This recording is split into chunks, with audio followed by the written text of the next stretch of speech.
Hello and welcome to Sora's The Good Food Stories. Thank you for joining me today. I am trying something very new, my first interview. And here with me, I have Robynn de Klerk from Harvest Club. Welcome, Robynn.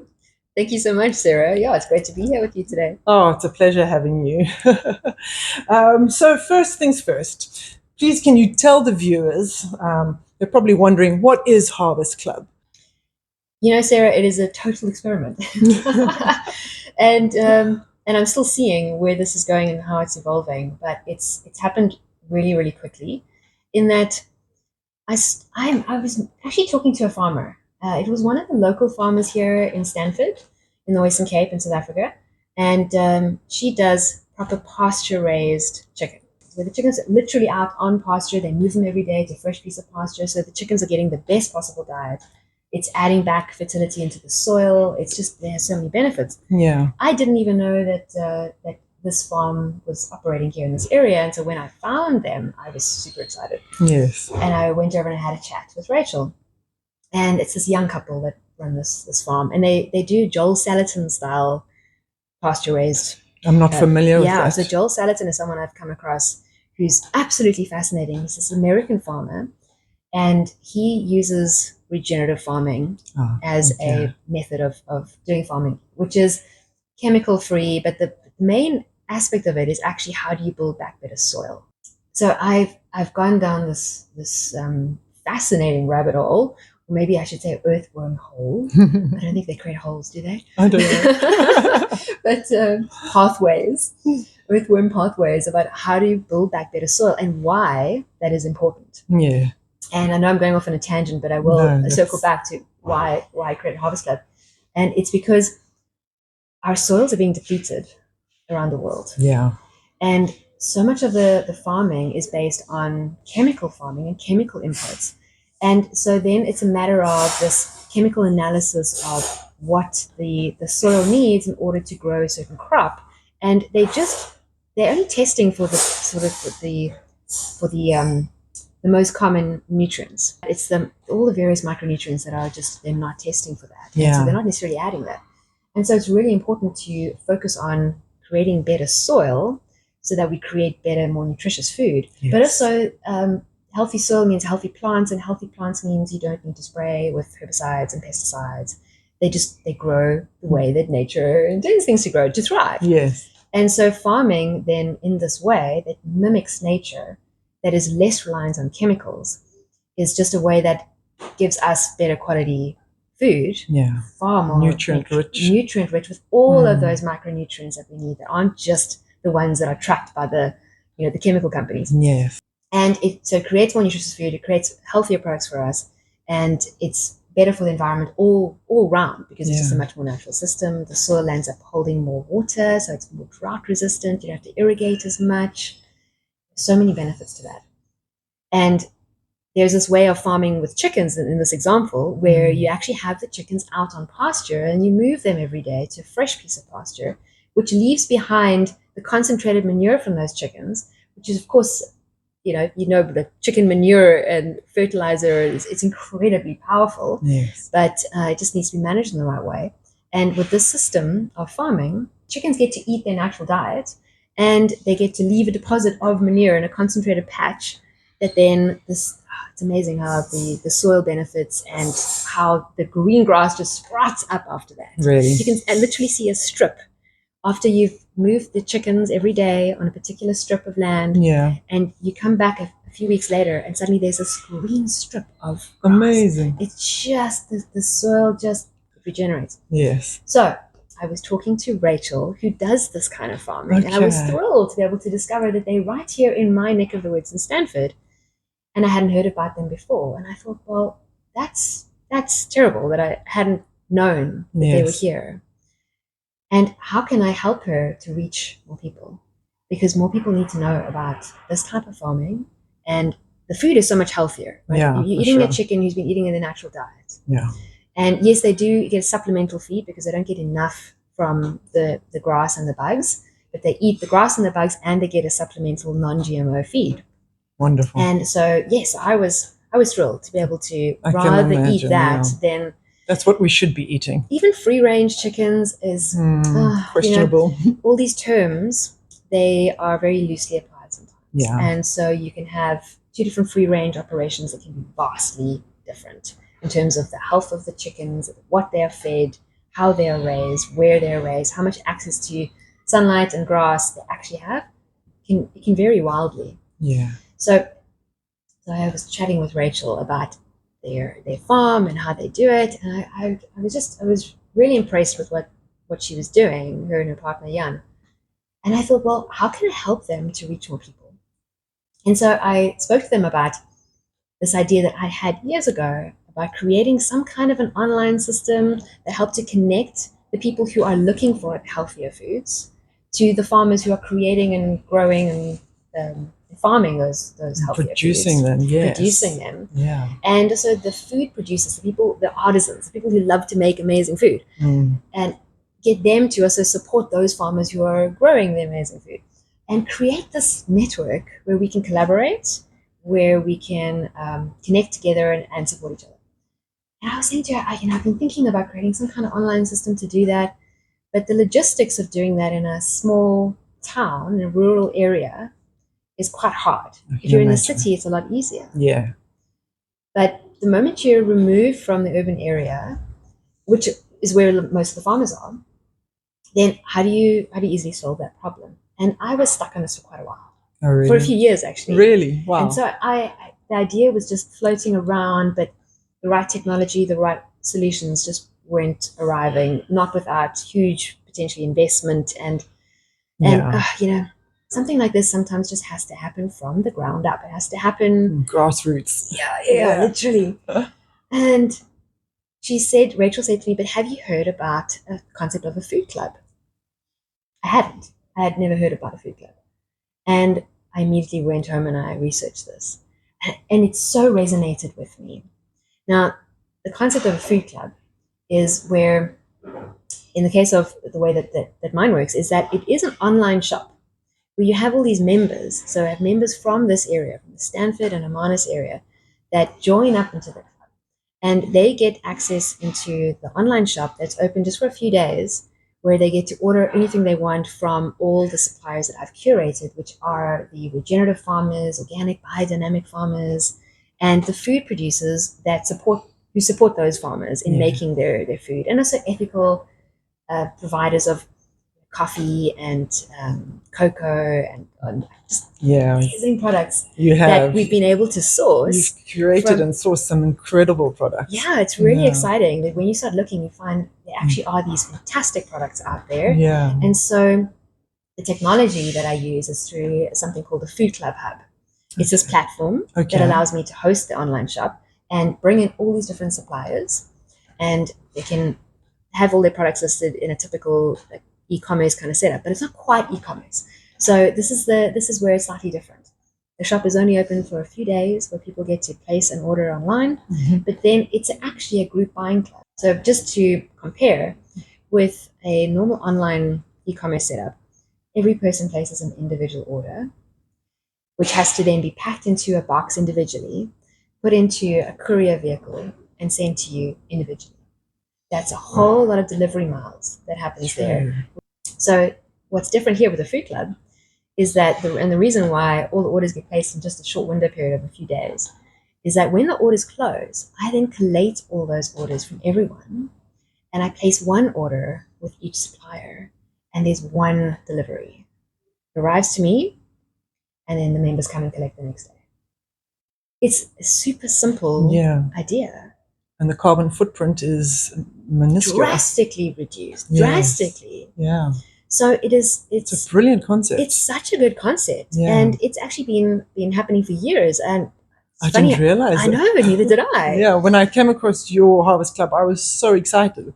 Yes, absolutely. And so perhaps one of the reasons why this idea resonated so deeply with me, there's probably a few reasons if I look at it now, but one of the things is that I do not enjoy shopping in any of these supermarkets and shopping malls. And it's not enjoyable. No, it's not. Not for food. Yeah. It's so divorced. It's so far removed away from where the food is grown, how the food is grown. Yeah. You just get this styrofoam package something that's got cling wrap over it, and it's so far removed. Yeah, disconnected from the source. Yeah. And so, people are being raised to shop at the supermarket, and they don't understand where their food comes from and how it's been processed and how it's been treated and the chemicals. It's true. If you ask most kids, they'll be like, where does food come from? Oh, well, supermarket. Well, actually, no, and it's up to us to educate them and give them better options.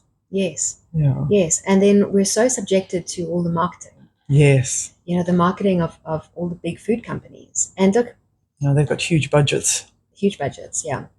And there is a lot of good that big food companies have done over the years, and solving a lot of food, access to food and all sorts of issues. But along with that comes the dark side, where it's food being pushed for profit over nutrition, and creating all sorts of addictions to sugar and the processed foods that is just so abundant. And then the marketing that pushes those processed foods to people who, for health reasons, really should be eating whole foods. Yes. And not filling up on the Coca-Colas and all the junk. And all the chemically laden foods. And you look at our society now, it's just sicker than ever before. Yeah. The world is getting sicker, fatter, yes, more lethargic, and more disconnected from the source of our food. And then all the small farmers and the regenerative farmers and the organic farmers, they all get squeezed out by this system. Yeah. Because the large scale farmers, the mass big agriculture system that is chemical based, they are focused on yields, and so they're focused on higher outputs, not necessarily nutrition, and they're subsidized. And so for a farmer who focuses on nutrition, not just on volume or high yields, but on the nutrition of that yield, and using organic systems, they cannot put out the food at the same price that the big agriculture system can. Yeah. And then the supermarket system can dictate to them what price they are willing to pay for that food. And so the farmer lands up being totally squeezed out, the small farmers, squeezed out of that system, and they can't keep up in that system. And so it's then not economically viable for them to do it, and they have to bow out sometimes. Yes, and which often happens. Yes, which is such a travesty. It is. And so as a result, it's only the bigger conglomerates that land up succeeding and land up taking more of the market share, and the supermarkets support that system. Yes. So there are multiple aspects to this whole system that we're in. It's not just the food system, it's the agriculture system, and it's the pharmaceutical system. They all work together in a way that is not necessarily some big conspiracy, but certainly the one feeds the other, and it's in everyone's interest to keep that system going. Yeah, driven by profits, ultimately. Yeah, and the more people get sick from the food that they become addicted to, the more they need the medications to heal them from, from all those chronic diseases that are being created. And so much of that is being created by the food that we eat. Yeah, I agree. And there's obviously toxins and all sorts of aspects to what it impacts people's health, but the food that we eat is just at the core of it. I wanted to know, you launched Harvest Club about 3 months ago. How has the reception been from the communities of Stanford and Hermanus? I have been so amazed at the response. So, funny story. So I told you I spoke to Rachel about this idea of, she introduced me to the idea of a food club. And I went and researched it, and I thought, my goodness, this is such an elegant idea. And it's so simple, and we can absolutely do this. So I thought, okay, no better time than now.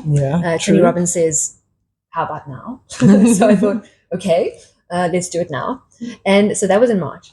And then I thought, okay, I'm gonna go for it. I found this system called the Food Club Hub platform, and it's just very simple, and it's just really clever. So I got that set up, but in the meantime, I thought, but we don't need to reinvent the wheel. I also want to talk to the local farmers and foodies and food producers and see how we can collaborate and how I can help them and how we can all work together.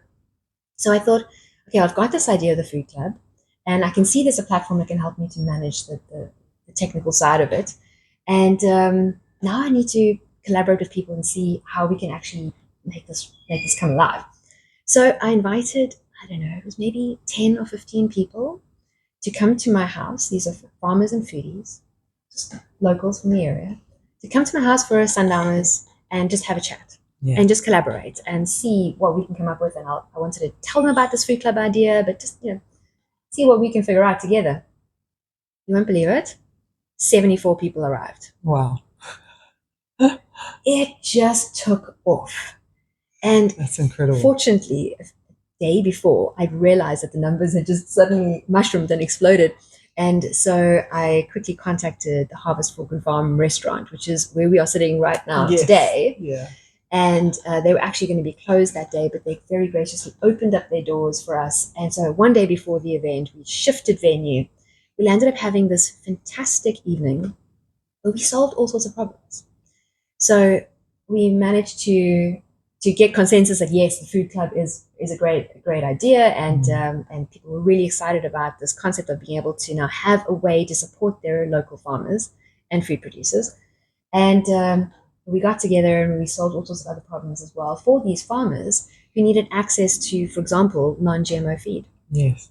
And we found a way to get access to the non-GMO feed for the chicken farmers, the duck farmers, the poultry farmers in the area that needed that. Brilliant. And which wasn't possible before because you'd have to buy 2 tons at a time. And small farmers take a long time to get through 2 tons of feed. And where do you store it? So we managed to solve that problem by collaborating, where there was already someone who would be able to order in a large shipment of the non-GMO feed.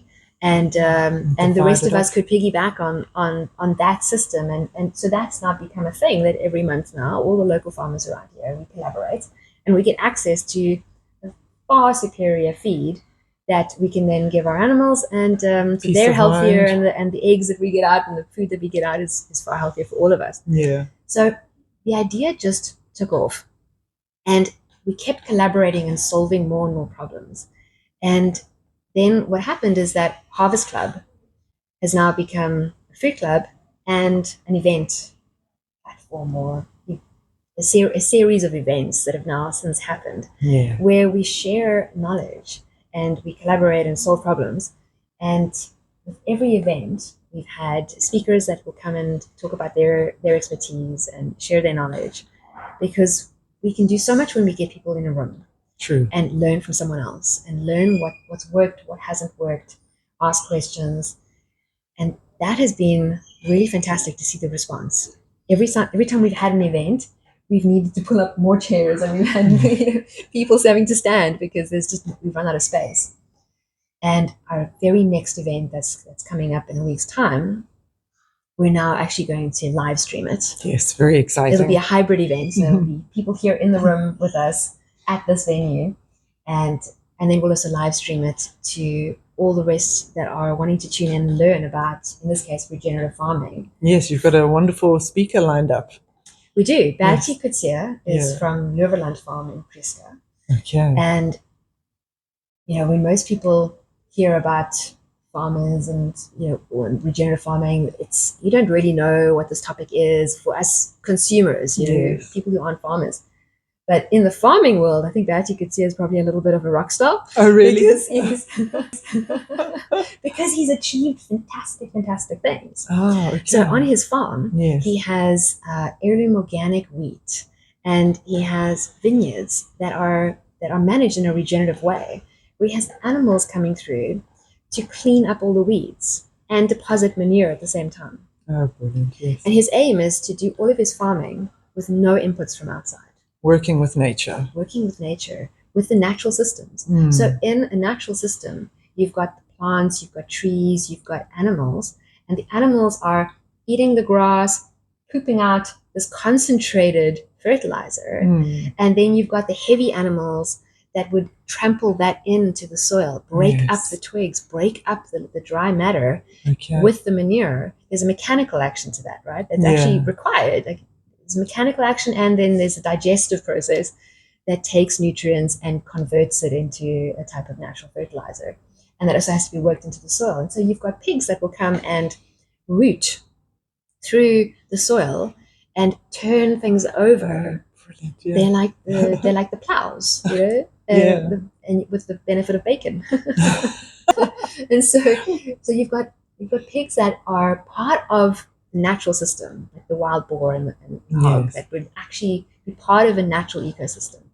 So Batty has figured out a way to use all these different animals for different purposes at different times. You'll have the sheep coming through his orchards or his vineyards, or having the cattle come through the wheat different fields stages at different times, okay, to perform different functions, and also for the animal to get the nutrition from whatever it is that he had growing there. In a he uses crop rotation, so he's always doing different plants at different times for different reasons and seasons. And so it's complicated, yes, but it's mimicking nature. yeah. And the animals actually play an incredibly important part of this entire system. So I believe, yeah. Yes. And without the animals, you have to rely on chemical inputs. So the animals are a very important part of that. And that's why Verity has found a way to integrate different farming systems. That's what he's going to be sharing, and that's why he's probably a bit of a rock star in the farming world, because he's managed to do it in a way that has proved to be successful. Yes, financially it's viable, and farmers, of course, are very aware of how to make their farms economically viable. True. You have to make it economically viable. At the end of the day, we all have to survive and make some if we money, want profits. These systems to thrive and to eventually become the dominant farming systems, we have to support these farmers. But the farmers also amongst themselves have to figure out how to make it economically viable. And so Bertie is a rock star, as you say, a fine example of succeeding at this practice. Yes, and so I'm really excited to hear what he has to say and to share his message with other farmers as well as consumers who just need to understand why this type of farming is important. Yes. And obviously it's still a journey, and we're all learning and constantly improving, but that's what Bertie's also good at. He's constantly testing. Okay. And he's testing this. So he'll plant a row of trees in a certain way, like a fruit forest style. Yes. And then he'll plant another section in a different style. Okay. And he'll do biodynamic on this side, and he'll do organic on that side, and he'll do regenerative over here. And these different ideas in farming. Yeah. And he's always learning from YouTube. Really? And various people that he connects with. Okay. And then he applies it and he tests it. And so we get to learn from him and share. So as farmers, as permaculture growers, people who just want to grow in their own backyards. Yeah, that's me. All need to learn how to grow better, develop better soil, regenerate the soil, so that we can have healthier plants, and how all systems work together. So that's what he's going to share. That's and then also exciting. How important that is for us as people who support the system, as consumers. Yeah. How do we support those farmers? Why should we support those farmers? Yes. How do we change the food system? Which is essential right now. We're in a crisis. We need to change the system. I mean, you had Mark Stevens on last month on your monthly event, and he was talking about regenerative farming as a viticulturalist. And I learned so much that evening. Yes. I went away so inspired and keen to learn more, and just excited to be part of this movement that has mushroomed itself in a way and just grown so quickly. You make it sound simple, but I imagine there's a lot of work that goes on behind the scenes. Is it a full-time gig? Yes, it has been an enormous amount of work to get the food club set up and growing as fast as it has. And of course, the events always take a lot of time to set up. So yes, it has been a lot of work, and there are ways to streamline that, which I'm working on now. Okay. And so this is all very new. This has only been for a few months. And you kind of expect when you start something new that it is time consuming. It is going to take a lot of effort and hustle. You've got to make things happen. And that's just part of launching something. So it's been quite remarkable, actually, how the concept of the food club and Harvest Club and these events, how it has grown spontaneously, organically, how it keeps evolving and keeping pushed to the next level. of commitment and making it happen. Yeah. So yes, it has been quite a lot of work, but also so incredibly rewarding. Yes, I can imagine. And yeah. I have no idea where And this is fun. going to lead. Okay. But there are all sorts of opportunities ahead of us to be able to help reach more people, educate more people on why this is important, for supporting local farmers, for helping the farmers to connect, helping them to grow, helping them to learn from each other, and helping us to access, as consumers, to access that healthier food, but create a system that sustains it all. Yes. Because, if we don't have a system to be able to reliably access healthy, organic, or regeneratively grown, produced goods, then we're forced to revert back to the default system, which is the supermarket mass production system. And for sure, it has its conveniences, and there's certain things that you're still going to want to get from the supermarket. But if we can, little bit by little bit, rely less on the supermarket system for our grocery staples, and get more of that through something like a food club. And you know that there are 33 of these food clubs around the country. Really? That's phenomenal. The idea is that it's a decentralized food system in your own neighborhood. Wonderful. That's so encouraging to hear. It is. And then the different food clubs collaborate with each other. Yes. So that I get access to amazing produce from Cape Town that I can't access locally, or from these fantastic avos that I get direct from the farm in Limpopo. Amazing. Avos don't grow in this area. No. So I can connect with other food clubs and suppliers in all these systems. I was going to ask you, how have you sourced all of your suppliers? Because you've got some incredible farmers and producers on board. Yes. So has it been through the network? This network that gets created through the food club system, where there are hosts just like me that decide to set up a food club in their suburb or their town. Okay. And they access the system, which a lot of suppliers are connected into that system, this food club hub system. And it enables us as hosts to be able to set up a food club in our area and then connect and collaborate with each other on access to amazing avos or fresh produce, raw dairy. Yes, I'm excited about that. Organic chocolate, coffee, all these fantastic things that we can access that aren't necessarily super local, because you can't get coffee here. No. It's not grown here. Not everything grows here. Not everything's growing here. Yeah. So we create this kind of connection, this network, and through that we curate the best of what we can find. Wonderful. And support the farmers that really deserve to be supported. And so it's this local system. It's decentralized in that every host can set up their own food club and decide which farmers they want to support from their own local environment and the local area, as well as access to health products, supplements, all sorts of amazing other products that we want to get access to.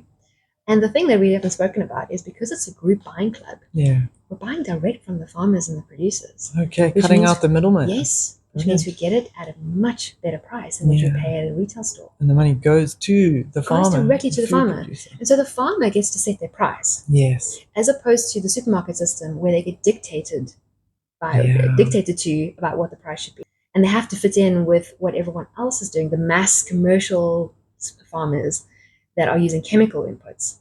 And so now the farmer in the food club system can say, no, this is the fair price for my product. And then that is that's the price that goes to the end consumer, with a 15% markup that gets added on. And it's totally transparent, which is fantastic. And where 5% goes back to this food club hub system, which is a nonprofit. So their aim is to support regenerative farmers.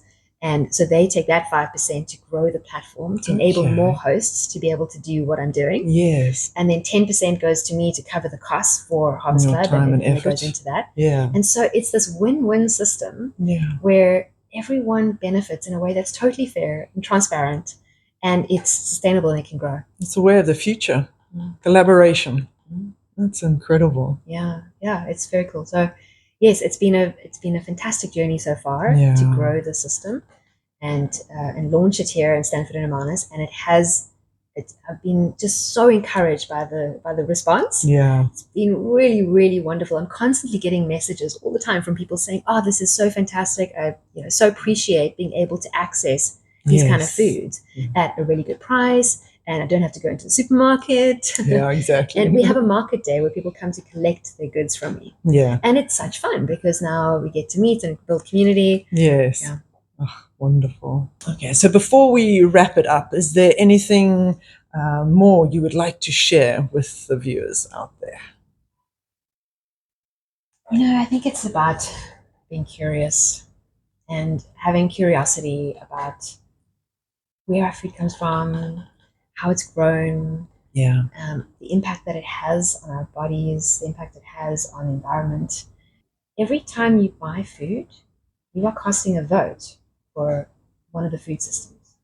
It's either the big chemical mass supermarket globalized system, which has some benefits, but has a lot of downsides and a lot of negatives. And so you're either voting for that system and a chicken that has been raised in a cage, or you are voting for a system that is regenerative, that is building back our soils, that is supporting local farmers, local economies, local systems, and chickens that are out in pasture. And so every time you buy something, every time you eat something, you are literally casting a vote for that. And that is how we all make such a difference. And if you have a food club in your area, support the food club or start one. You can absolutely do that. If there isn't one in your area and you think this is a great idea and you think you also want to be able to support local farmers and connect with the local food producers and connect with the people who are keen to also eat the healthier food and support the system, start a food club. So our food club is focused on people who are in the Overstrand area. So that's Hermanus, Stanford, Hansby, Pringle Bay. People come from all over this Overstrand area to be able to access healthy, good quality foods. And so harvestclub.co.za is where you can find more information about that. And then if you want to join any of our events, you'll also find information on harvestclub.co.za about our events. Please come join us. And if you can't join us in person in this venue, then in future you'll be able to join us online through Zoom, and you'll find all the details on the site. Very exciting. Well done. Yes, thank you. Superstar. Let's see where it grows. Yeah, I'm so excited. And thank you for joining me today on SOAR's The Good Food Stories. It's been such a pleasure chatting to you and finding out more about your journey and Harvest Club. Thank you, Sarah. Thank you so much for the opportunity. I really appreciate this. Oh, it's a pleasure. Thank you. All right, and we'll see you again soon. Thank you and goodbye.